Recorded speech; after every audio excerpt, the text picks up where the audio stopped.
Kita awali dengan informasi pertama, pemirsa. Kasus bayi jarinya terpotong gunting akibat kelalaian seorang oknum perawat Rumah Sakit Muhammadiyah Palembang. Akhirnya perkara dihentikan polisi terapkan restoratif justice setelah ada kesepakatan damai.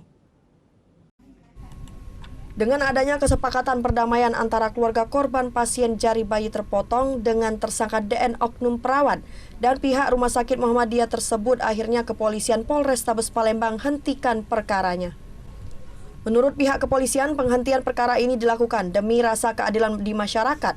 Kita terapkan restoratif justice berdasarkan Perpol 8 tahun 2021 setelah RJ ini terlaksana untuk tersangka tak lagi ditahan.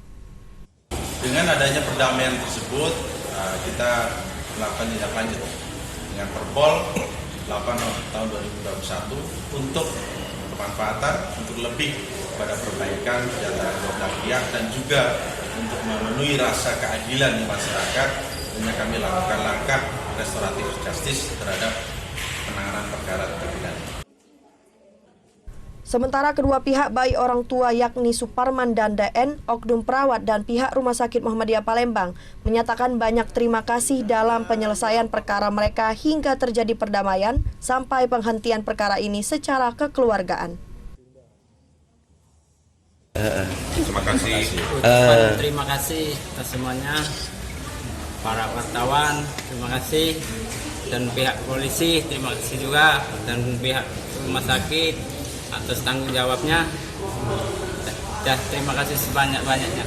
Mengucapkan beribu-ribu minta maaf kepada Bapak Suparman dan adik bayi dan beserta istrinya serta keluarganya. Yang pasti saya ucapkan terima kasih untuk rumah sakit, seluruh rumah sakit, polisi, masyarakat semuanya.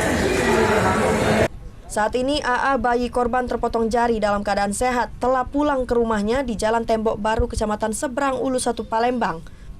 Namun masih dalam pengawasan kontrol dokter pihak Rumah Sakit Muhammadiyah Palembang sampai dinyatakan luka jari tangannya pulih sehat sepenuhnya.